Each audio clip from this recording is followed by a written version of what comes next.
رضاعت اس کے مسائل بیان ہو چکے، پچھلی مرتبہ حضانت اس کے تمام مسائل واجبات کے بیان ہو چکے،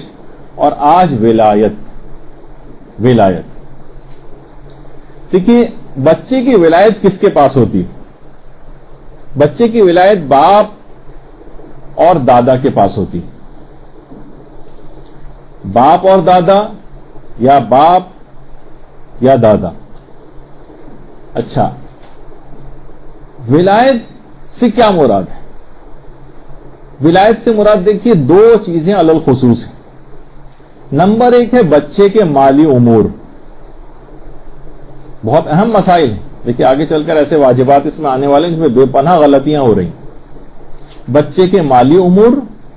اور دوسری چیز ہے بچے کی ازدواجی امور۔ اچھا،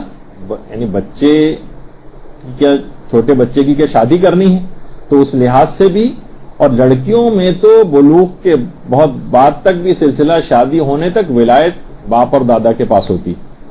کماری لڑکی کے لیے، تو وہ آگے چل کر بھی آگے چیز آئے گی۔ اچھا دیکھیے حضانت کے اعتبار سے تو پچھلی دفعہ بات ہوئی تھی کہ حضانت خواہ ماں کے پاس کیوں نہ ہو، مگر مالی امور سارے باپ اور دادا کے پاس ہوتے ہیں۔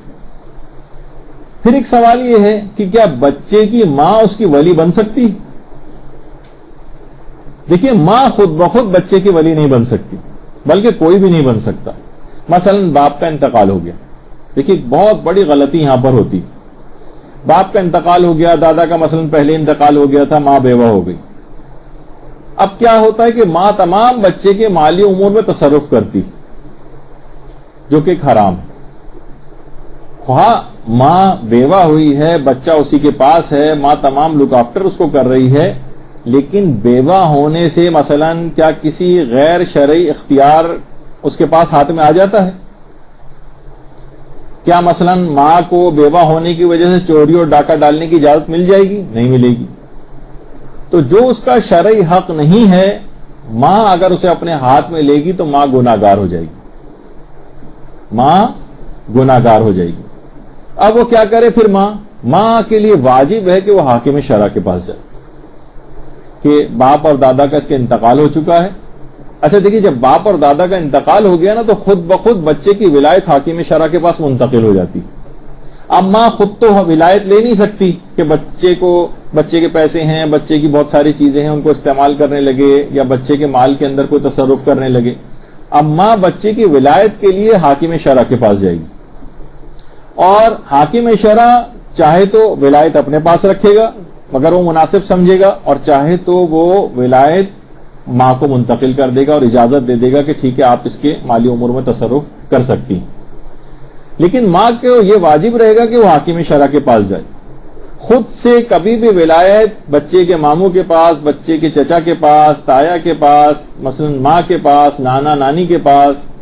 یا دادی وغیرہ کے پاس منتقل نہیں ہوتی۔ اچھا دیکھیے اس کے اندر ایک خاص پہلو کو دماغ میں رکھنا چاہیے، ایک فقہی مسئلہ ہے کہ دیکھیے ہر شخص اپنے مال کا مالک ہوتا ہے۔ یہ نہیں سمجھا جائے گا کہ دیکھیے بچہ تو ہمارے گھر ہی رہ رہا ہے،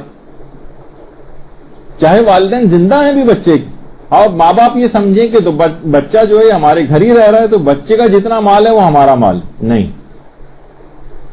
اچھا باپ ماں یہ ہرگز نہیں سوچ سکتے کہ بچے کا مال ہمارا مال، بیوی جس طرح سے یہ نہیں سوچ سکتی کہ شوہر کا جتنا مال ہے وہ میرا مال ہے، اس طرح شوہر نہیں سوچ سکتا کہ بیوی کا جتنا مال ہے وہ گویا میرا ہی مال ہے۔ ٹھیک ہے کوئی آپس میں رضامندی ہو، آپس میں کوئی کلیئر انڈرسٹینڈنگ ہو، یا اپنے اموال کو استعمال کرنے کی اجازت شوہر و بیوی نے ایک دوسرے کو دے رکھی ہو تو پھر کوئی حرج نہیں، لیکن ویسے ہر شخص کا مال بالکل الگ ہے۔ عام طور پر وہ بیویاں کہ جو کہ شوہروں کی جیب کاٹتی ہیں یا اس کی اجازت کے بغیر پیسے وغیرہ نکال لیتی ہیں، ان کے ساتھ واقعتاً ایک فقہی مسئلہ ہے، جب تک شوہر کی اجازت نہیں ہے ان کے لیے حرام ہے شوہر کی جیب سے پیسے نکالنا۔ اچھا حتیٰ کہ دیکھیے کیا بچے کا مال گھر والے استعمال کر سکتے ہیں؟ دیکھیے بچے کو ملنے والا جو مال ہوتا ہے اس میں کیا کیا چیزیں آتی ہیں، مثلا بچے کو ملنے والے تحفے بچے کا مال ہے، اور بچے کو جو سالگرہ میں گفٹس وغیرہ عام طور پہ ملتے ہیں وہ بچے کا مال ہے، بچے کو پیدائش کے موقع پر ایک منہ دکھائی ملتی ہے وہ بچے کا مال ہے، اس طرح بچے کو ہو سکتا ہے اسکول سے جو ہے انعامات ملتے ہوں اور بچے کو سالانہ عید پر عیدیاں ملتی ہیں، یہ سب بچے کا مال ہے، ولی کو اس مال کے استعمال کی اجازت نہیں، البتہ خاص طریقہ جو آگے چل کر آئے گا، لیکن اصلاً بچے کے مال کو ولی باپ اور دادا بھی استعمال نہیں کر سکتے۔ دیکھیے یہ بات یاد رہے، ایک بات اور بھی، کیا بچے کے ولی پر واجب ہے کہ اپنا ذاتی مال بچے کے اوپر خرچ کرے؟ مثلا ولی دیکھیے بچے کا نان و نفقہ جو ہے وہ اٹھا رہا ہے، تو کیا اپنا ذاتی مال خرچ کرنا واجب ہے؟ بچے کا اگر اپنا کوئی ذاتی مال موجود ہے تو ولی پر واجب نہیں ہے کہ وہ اپنا ذاتی مال بچے کے اوپر خرچ کرے، وہ بچے کا ہی مال اس کے اوپر خرچ کر سکتا ہے، سوائے فقط ایک ہی رشتہ ایسا ہے جس کو کہا جاتا ہے کہ خواہ وہ ارب پتی کیوں نہ ہو، کھرب پتی کیوں نہ ہو، اس کا نان و نفقہ واجب ہوتا ہے، اور وہ ہے بیوی کا نان و نفقہ، چاہے بیوی تقاضا نہ بھی کرے، چاہے تقاضا نہ کرے، لیکن اس کے باوجود بھی بیوی کا نان و نفقہ شوہر کے اوپر واجب ہوتا ہے، سوائے اس کے کہ بیوی معاف کر دے۔ یعنی اگر بیوی نے تقاضا کیا اور مثلا شوہر مر گیا، اس کے بعد نان و نفقہ کا بیوی نے تقاضا کیا، اس کے بعد ایسی بیماری شوہر کو کہ شوہر کا انتقال ہو گیا، تو نان و نفقہ کی یہ رقم شوہر کی مرنے کے بعد بھی شوہر کے اوپر قرض رہے گی، اور سارے قرضوں کی ادائیگی کے ساتھ نان و نفقے کی جو رقم ہے پہلے میراث کو تقسیم کرنے سے بھی پہلے نکال کر بیوی کو دی جائے گی، اس کے بعد میراث تقسیم ہوگی، سوائے اس کے کہ بیوی معاف کر دے یا زندگی میں معاف کر دے یا مرنے کے بعد معاف کر دے۔ تو جب تک اس نان و نفقے کی مقدار نہیں نکالی جائے گی میراث بھی تقسیم نہیں ہو سکتی۔ یہ فقط بیوی کا سلسلے کا ہے، حتیٰ کہ والدین کے نان و نفقے میں بھی یہ استثناء نہیں۔ مثلا دیکھیے والدین اب بوڑھے ہو گئے، اولاد جوان ہو گئی، اور والدین کہہ رہے ہیں بھائی مجھے پیسہ دو لا کر، ساری زندگی میں نے تمہیں پالا ہے، تمہیں پڑھایا لکھایا ہے، تم پر خرچہ کیا ہے۔ اگر والدین کے پاس اپنے پیسے موجود ہیں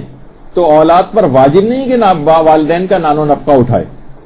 ہاں اگر وہ مجبور ہے تو پھر تو اٹھانا پڑے گا، لیکن اگر والدین کے پاس اپنا مال موجود ہے اور پھر وہ تقاضا کریں کہ ٹھیک ہے ہمارا مال موجود ہے لیکن تمہیں پڑھا لکھا کر بڑا کر دیا، تم پر واجب ہے کہ اب ہمارا نان و نفقہ اٹھاؤ، تو واجبات کے اندر یہ بات شامل نہیں ہے، وہ تو اخلاقیات کی گفتگو کے اندر ایک الگ سے چیز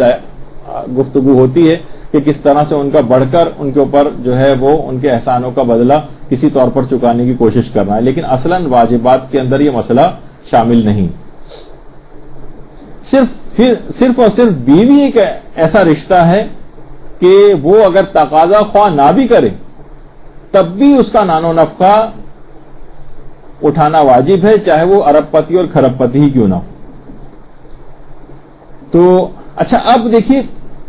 بچے کا مال شرعاً کیسے استعمال ہو سکتا ہے؟ دیکھیے بچے کا اپنا جو مال ہے باپ پر تو واجب نہیں کہ اپنا مال خرچ کرے، مگر بچے کا مال بچہ بھی خرچ نہیں کر سکتا، کیونکہ بچہ اپنے اس لحاظ سے مال کا مالک نہیں ہے بلکہ ولی کو اختیار ہوتا ہے۔ اچھا دیکھیے ماں کے پاس حضانت ہے، چلے مثلا 2 سال تک مثلا بچہ جو ہے ماں کے پاس رہ رہا ہے، اچھا اسی حضانت کے دوران مثلا بچے کی سالگرہ بھی آ رہی ہے، اس میں تحفے مل رہے ہیں، بچے کو عیدیاں مل رہی ہیں، بچے کو منہ دکھائی مل رہی ہے، ادھر ادھر سے انعامات مل رہے ہیں، پیسوں کا تعلق حضانت سے نہیں ہے، پیسوں کا تعلق ولایت سے، اور ولایت باپ کے پاس ہوتی ہے، تو ماں کو مالی امور کے سلسلے میں باپ سے اجازت لینی پڑے گی کیونکہ بچے کا مال موجود ہے۔ اچھا بچے کا مال موجود ہو تو باپ پر واجب نہیں ہے کہ وہ خود خرچہ اٹھائے۔ دیکھیے بچے کے پہلی بات تو یہ دماغ میں رکھنی چاہیے کہ اصلاً فقہی مسئلہ یہ ہے کہ بچے کی جتنی بھی ملکیتیں ہیں ان کو بلوغ تک کیا سنبھال کے رکھنا ضروری ہے؟ جی ہاں سنبھال کے رکھنا ضروری، البتہ وہ اضافی چیزیں جو ہیں نہیں، پہلے اس کے اندر ایک اور بات بتا دوں کہ دیکھیے بچوں کے بہت سارے اضافی کپڑے ہوتے ہیں، کھلونے ہوتے ہیں، اب بچے کی یہ تمام چیزیں بھی بچے کی ملکیت ہیں، اور ابھی آپ نے سنا کہ بچے کے مال کو رکھنا ضروری ہے سنبھال کے، یہاں تک کہ بلوغ کے بعد بچے کے حوالے کیا جائے۔ اب کتنا مشکل کام ہے کہ بچے کی ایک ایک چیز اس طرح سے سنبھال کر رکھی جائے۔ اچھا باپ کے اوپر واجب نہیں اگر بچے کا اپنا مال موجود ہے، لیکن بچے کے پاس ہو سکتا ہے اتنا کیش نہ ہو، لیکن بچے کے پاس اور چیزیں ہیں، بچے کے پاس اور چیزیں ہیں، تو اب کوئی اور شخص ان چیزوں کو استعمال بھی نہیں کر سکتا. مثلا بچہ چھوٹا تھا، اس کے کپڑے آئے، کپڑے چھوٹے ہو گئے، اب کیا کریں؟ اس کے بعد نیا پیدا ہونے والا جو بچہ ہوتا ہے وہ کپڑے اس کے کام آتے ہیں، یہ حرام ہے. یہ بچے کی ملکیت تھی، یہ دوسرے بچے کی ملکیت میں آپ نے کیسے قرار دے دی؟ جب تک ایک شرعی ایک ہیلا نہ کیا جائے تب تک اس کام کی اجازت نہیں. اچھا مثلا جوائنٹ فیملی سسٹم میں رہتے ہیں، بچہ کھلونے استعمال کر رہا ہے، آپ نے اس کا کھلونا اٹھا کے بھائی کے بچے کو دے دیا، یہ بھی حرام ہے. یہ بچے کی ملکیت تھا، آپ کو سنبھال کے رکھنا چاہیے تھا، تو یہ کس طریقے سے ہوگا؟ تو اس طرح کی بہت ساری چیزیں. دیکھیے اب ضروری نہیں ہے کہ بچے کا جو مال ہے اس کے پاس کیش ہی ہو، کوئی اور چیز بھی ہو سکتی ہے مال میں. مثلا بالفرض اگر کوئی عورت آپ کے پاس آتی ہے اور کہتی ہے کہ میری مالی مدد کریں آپ، میں بہت زیادہ میں مقروض ہوں، یا میرے فلاں مجھے اپنی حاجت کے لیے کچھ پیسے چاہیے، اور آپ نے دیکھا کہ اس نے مثلا سونے کے زیورات پہنے ہوئے، اب آپ اسے کیا کہیں گی؟ کہیں گی بھائی ان زیورات کو بیچو اور اپنی جو ضرورت ہے اسے پورا کرو. مثلا کوئی شخص کہے بھائی میرے پاس کیش تو کچھ ہے نہیں، البتہ میرے پاس 3-4 پلاٹ ہیں، کیا مجھ پر حج واجب ہے؟ جی ہاں آپ پر حج واجب ہے، آپ ان پلاٹس کو بیچیے، کیش ہونا ضروری نہیں ہے، آپ ان کو بیچیے اور حج پر جائیے. تو اب باپ کے لیے دیکھیں کتنا مسئلہ ہے کہ وہ تمام بچے کے چھوٹے چھوٹے بچپن کے کپڑے چیزیں ساری جمع کر کے، اس کی عیدیاں یہ وہ سب جمع کر کے، بلوغ تک 16ویں سال کے پہلے دن لڑکا بالغ ہوگا، لڑکی 10ویں سال کے پہلے دن بالغ ہوگی، کب تک اس کو سنبھال کے کہاں رکھے گا؟ تو پورے گھر مثلا ہو سکتا ہے کہ بھر کھلونے بھی اس کے سنبھال کے رکھنے. اب وہ کیا کرے؟ ایک شرعی ایک طریقہ ہے، اگر یہ شرعی طریقے پر عمل کوئی نہیں کر رہا ہے تو یہ حرام ہو جائے گا. وہ کیا ہے کہ باپ ان چیزوں کی خریداری کر لے، خریداری خواہ ذہنی خریداری ہی کیوں نہ ہو. دیکھیے پہلے ایک بات اور بتا دوں، پہلے کچھ پرانے ہمارے علماء جو ہے وہ گزرے ہیں جو یہ کہتے تھے کہ جس وقت کوئی چیز خریدی جاتی ہے تو اس میں ضروری ہے کہ صیغہ پڑھا جائے. پہلے بہت پہلے کے علماء اس بات کو کہتے تھے. مثلا صیغے پڑھے جاتے تھے. وہ مثلا بیچنے والا یہ کہتا تھا میں نے اتنے پیسوں پر اتنی مالیت کی چیز مثلا تمہیں بیچتا ہوں، اور خریدنے والا کہتا تھا صیغہ پڑھتا تھا باقاعدہ کہ میں اتنی پیسوں کی یہ چیز تم سے خریدتا ہوں. وہ کہتے تھے یہ صیغہ پڑھنا ضروری. لیکن موجودہ مجتہدین کہتے ہیں کہ نہیں، یہ صیغہ پڑھنا ضروری نہیں، بلکہ خرید و فروخت کی ایک قسم ہے جس کو کہتے ہیں معاطات. یہ بڑا اہم مسئلہ ہے، یعنی بغیر صیغے پڑھے خرید و فروخت کرنا. جس طریقے سے اکثر ہوتا ہے کہ آپ سپر اسٹور وغیرہ کسی میں جاتی ہیں، آپ نے چیز اٹھائی کاؤنٹر پہ لے جا کر رکھی، کیش کاؤنٹر پہ، اس نے آپ کو ایک سلپ پکڑا دی، اس میں آپ نے پیسے دیے اور چیز اٹھا کر گھر لے آئے، ہو گئی خرید و فروخت، نہ کوئی صیغہ پڑھا گیا اور نہ کچھ ہوا. اس کو کہتے ہیں معاطات، جس کے اندر صیغے نہیں پڑھے جاتے. اچھا اب بچوں کی جو چیزوں کی خرید و فروخت، بچوں کی اضافی جو چیزیں وہ خرید و فروخت ہو سکتی. دیکھیے بچوں کے جو ضرورت کی جو چیزیں ہیں وہ تو آپ نہیں خرید سکتے کہ جو اس نے کپڑے پہنے ہیں وہی آپ نے خرید لی. اضافی جو چیزیں یہ دماغی طور پر آپ خرید و فروخت کر سکتی ہیں اس کی. یعنی آپ سے مراد ماں کو تو حق نہیں ہے سوائے کہ باپ کی طرف سے اس کو اجازت مل جائے، لیکن یہ کہ باپ کو دماغی خریداری اس کی کرنی پڑے گی اور مارکیٹ ریٹ پر اس کو خریدنا ہوگا. یہ نہ ہو کہ بچے کی چیز مثلا بالکل اونے پونے داموں جو ہے باپ خرید لے، اور اب خریدنے سے کیا ہوگا، یہ چیز باپ کی ملکیت بن جائے گی. یعنی وہ دماغ میں بہت ساری چیزیں سوچے، مثلا اس طرح سے اس کو خریداری کرنی کہ بچے کے مال کا کوئی نقصان نہ ہو. مثلا ٹھیک ہے اگر 500 روپے کی بازار میں کوئی چیز بک رہی ہے تو وہ 600 میں اس کو خرید لے. اب اس دماغی خرید و فروخت سے کیا ہوگا کہ مثلا وہ کہے کہ یہ جو بچے کے کھلونے ہیں اندازاً اس نے لگایا کہ مارکیٹ میں اگر ان کو بیچا جائے تو مثلا 5,000 کے اندر جو ہے بکیں گے. وہ کہے گا ٹھیک ہے میں 6,000 میں اس کو خریدتا ہوں. اب کیا وہ دماغی طور پر اس نے کیا، تو اب یہ کیا چیز کہ اس نے جو اضافی چیزیں ہیں بچے کی وہ خود خرید لی، اور وہ پیسہ جو اب جو دودھ باپ خرید کے لائے گا، جو بچے کی فیس باپ پے کرے گا، وہ اس پیسے کے اندر سے پے کر دے، جو بچے ہی کا مال تھا جو اس نے دماغی طور پر خرید و فروخت کر لی تھی اس کی۔ اس سے کیا فائدہ ہوگا؟ اب یہ تمام چیزیں جو اس نے بچے کی جو ہے وہ خرید لی ہیں اور اس پیسے کو بچے کے اوپر استعمال کر دیا ہے، اس کی فیس میں دے دیا ہے، مثلا اس کے دودھ کے اوپر خرچ کر دیا ہے، اس کے لیے اضافی کپڑے اس نے مثلا کچھ لیے جو اس کی ضرورت کے تحت بھی ہو سکتے ہیں، اور بچے کو اب یہ سب چیزیں اس کی اپنی ہو گئیں۔ اب وہ چاہے تو اگلے پیدا ہونے والے بچوں کو وہ کپڑے پہنا سکتا ہے، اب وہ چاہے تو ان تمام کپڑوں کو وہ اپنے مثلا گھر میں ماسی اس کے کام کرتی ہے اس کے بچے کو دے سکتا ہے۔ یہ جو کھلونے اس نے دماغی ذہنی خریداری والے تحت اس نے کیے تھے، خریدے تھے، یہ کھلونے اپنے بھائی کے بچوں کو بھی دے سکتا ہے، اور چاہے تو کہیں بھی پھینک بھی سکتا ہے، بغیر استعمال کے کہیں بھی ڈال بھی سکتا ہے۔ اگر یہ نہ کرتا تو یہ دوسرے بچوں کو کپڑے پہنانے جائز نہیں ہوتے، اور اپنے بچے کی ملکیت بھائی کے بچے کو نہیں دے سکتا تھا، اور نہ اس کے اس انداز سے کسی اور کو اس کے کھلونے یا اور چیزیں جو ہیں وہ دینی جائز تھی۔ اچھا، اس میں بھی صرف ضرورت کی جو چیزیں وہ خرید و فروخت نہیں کر سکتا، البتہ اضافی چیزیں، مثلا بچے کے پاس 20 جوڑے کپڑے ہیں لیکن بچہ عام طور پہ 4-5 جوڑے سے اس کا جو گزارا ہو جاتا ہے، اب اضافی طور پر جو ہیں ان کی خرید و فروخت کر سکتا ہے، ورنہ کتنا مشکل تھا۔ اچھا، اس کے اندر ایک چیز اور بھی، اگر یہ آپ باپ یہ دیکھ رہے ہیں کہ بھئی یہ اموال تو ذرا کم پڑ رہے ہیں، ایک چیز اور بھی کر سکتا ہے۔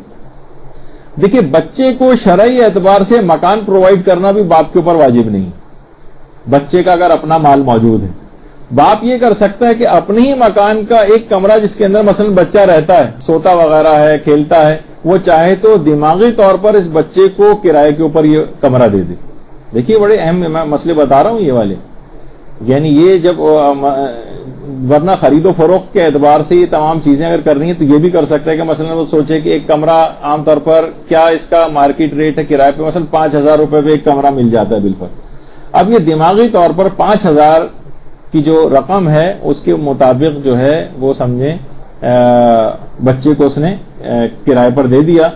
اور اس کے اور اتنے ہی پیسے اس کی عیدی میں سے، بچے کی عیدی رکھی ہوئی اس میں سے وہ عیدی کے پیسے خود استعمال کر لی۔ تو یہ تمام چیزیں ایسی ہیں۔ اچھا، جو پہلے اس سے پہلے ہو گیا وہ اب نہیں ہو سکتا، مثلا کہے کہ اچھا اس سے پہلے میں نے جتنا کچھ یہ استعمال کیا تھا وہ تو باپ کی نیت یہ تھی کہ اپنے پاس سے کر رہا ہوں، وہ ٹھیک ہے، مستحبات وغیرہ کے اندر چلا گیا، آئندہ کے اعتبار سے باپ کو یہ کرنا پڑے گا۔ اگر وہ بچوں کی تمام چیزوں کو استعمال کرنا چاہتا ہے یا اس ہیڈک کو نہیں پالنا چاہتا ہے کہ میں کہاں ان کو سنبھال کے رکھوں، دیگر لوگ بھی اس کو استعمال کر رہے ہیں، تو پھر وہ ان چیزوں کی ایک ذہنی خریداری اس کو کرنی پڑے گی، تو پھر جا کر یہ مسئلہ جو ہے وہ سالو ہوگا۔ اچھا، ماں، یہ تو ہو گیا کہ اس طرح کی جو خرید و فروخت کا جو ہے خاص فائدہ ہے جو کہ آپ نے دیکھا۔ ماں جو ہے بچے کے مالی امور کے سلسلے میں باپ سے وکالت لے سکتی ہے، باپ سے اجازت لے سکتی ہے،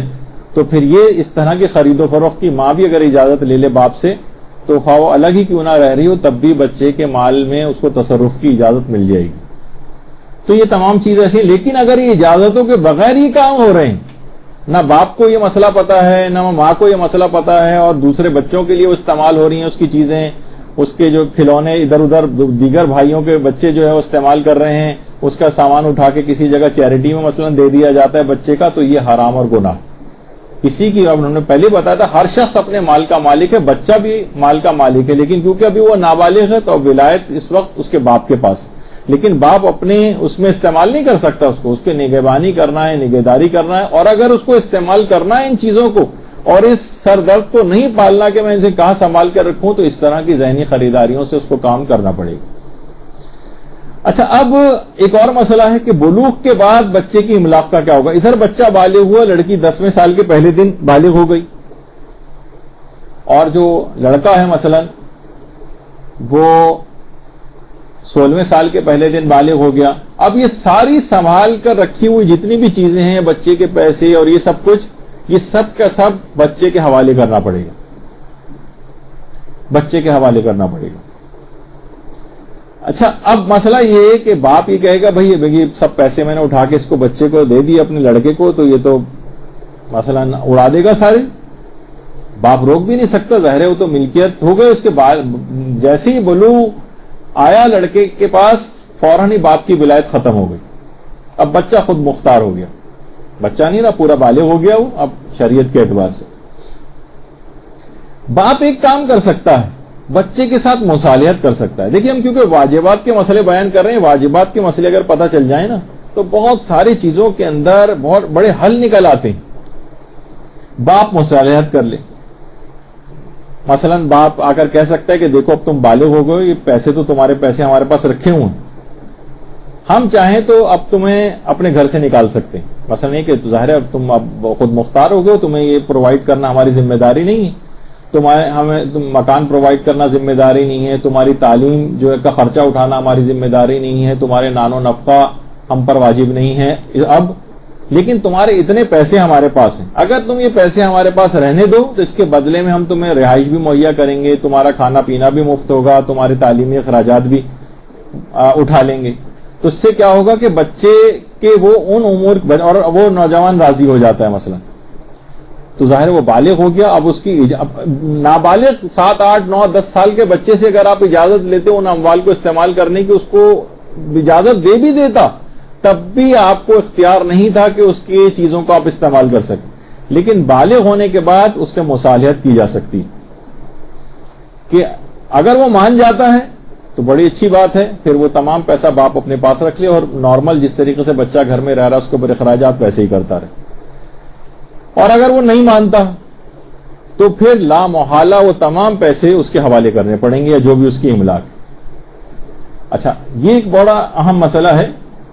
بہت سارے اس کے اندر اس طرح کی چیزیں آ سکتی ہیں کہ عام طور پر یہ ہوتا ہے کہ لوگوں کو اعتراض بھی ہوتا ہے کہ خواتین کو,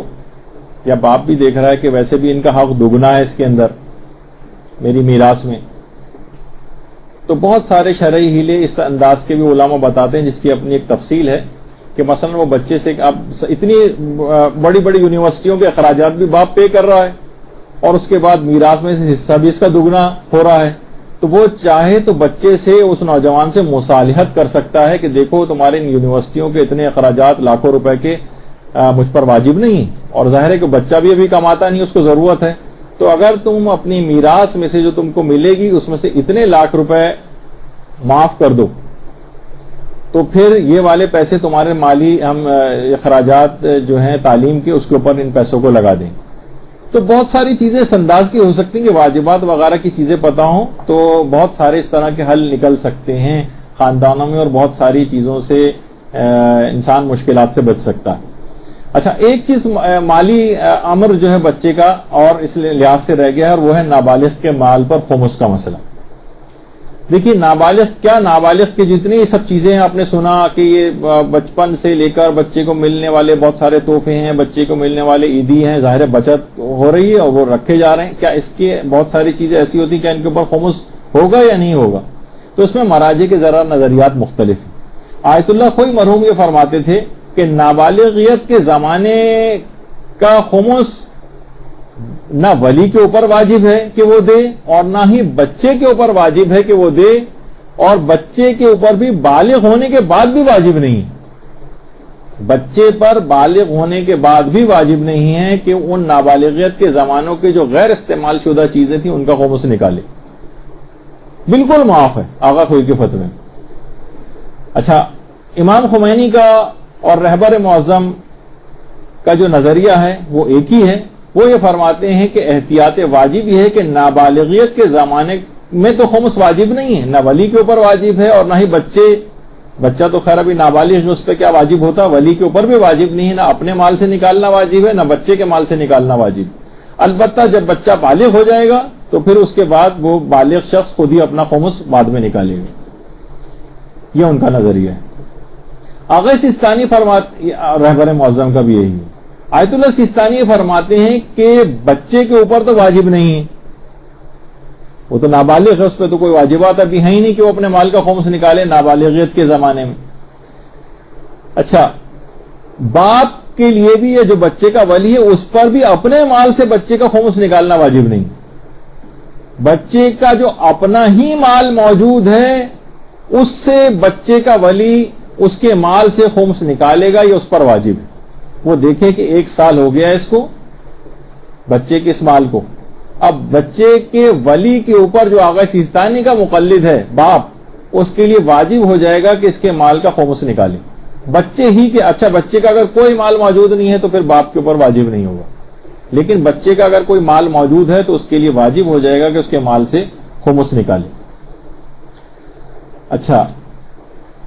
دیکھیے اس کے اندر بہت ساری چیزیں اس طرح کی ہیں. یہ جو ابھی آپ نے سنا تھا نا کہ جیسے آغا خوئی کا صرف یہ نظریہ تھا، تو آغا خوئی جس وقت حیات تھے تو ان کے اکثر مقلدین جو اب بھی ان کی تقلید میں، خیر وہ تو اب بھی اس مسئلے پہ عمل کر سکتے ہیں کہ دیکھیے لڑکی کے جہیز کے لیے جو چیزیں جمع کرتا ہے باپ، ان جہیز کی چیزوں کا خمس نکالنا واجب نہیں ہوتا ہے. ہاں البتہ پیسے جمع کرے گا تو خمس نکالنا واجب ہوگا پیسوں پر، لیکن چیزیں وہ یہ بھی، اس میں بھی بہت ساری شرطیں ہیں کہ مثلا باپ کی مالی حیثیت اتنی کم ہو کہ وہ آہستہ آہستہ کر کے جہیز کی چیزیں جمع کر رہا ہو. اگر باپ کی مالی حیثیت زیادہ ہے اور وہ جمع کرنا شروع کر دے سالہ سال میں چیزیں بھی، تو اس کے اوپر بھی باپ کو خمس دینا پڑے گا. لیکن اگر چیزیں جمع کر رہا ہے اور غریب ہے تو پھر ان چیزوں کو جمع کرنے کا خمس نہیں دینا ہے، چاہے کئی سال اس طرح سے گزر جائیں شادی تک. اور کیش جمع کر رہا ہے اگر باپ تو خمس دینا اس کے اوپر واجب ہو جاتا ہے. اچھا آغا خوئی کے اس مسئلے کا فائدہ اٹھا کر ان کے مقلدین ایک کام کیا کرتے تھے، صرف آپ کو دماغی طور پہ کہ آئندہ کبھی تقلیدوں کے اندر یہ مسئلہ آئے تو آپ کے دماغ میں رہے کہ ایک چیز ہو سکتی. یہ کرتے تھے کہ باپ یہ کرتا تھا جو آغا خوئی کی تقلید میں تھا، وہ اس لڑکی، مثلا اس نے کہا کہ اس کے لیے کیش اگر جمع کروں گا میں تو اس کے اوپر تو خمس دینا پڑے گا. تو وہ یہ کرے مثلا 3 لاکھ روپے بچی کی شادی کے لیے بچی کی ملکیت قرار دے دے کیش. ان کی تقلید میں ہونے کا فائدہ یہ تھا کہ نابالغیت کے زمانے میں بھی خمس نہیں تھا، اور نابالغیت کے زمانے کا پیسہ اور چیزیں کتنی ہی پڑی رہیں ساری زندگی تب بھی خمس نہیں تھا. تو یہاں تک کہ بچی کی جب شادی کا معاملہ قریب آتا تو وہی 3 لاکھ کے 3 لاکھ پورے اس کی شادی کے اوپر خرچ ہو جاتے بغیر خمس نکالے، رقم کم بھی نہ ہوتی. تو یہ میں نے ایک ویسی ایک چیز بتائی کہ بعض اوقات بہت سے مسائل شریعت کا اگر علم ہو تو بہت ساری چیزوں سے آدمی استفادہ کر سکتا ہے، اس کے لیے کچھ آسانیاں نکل سکتی.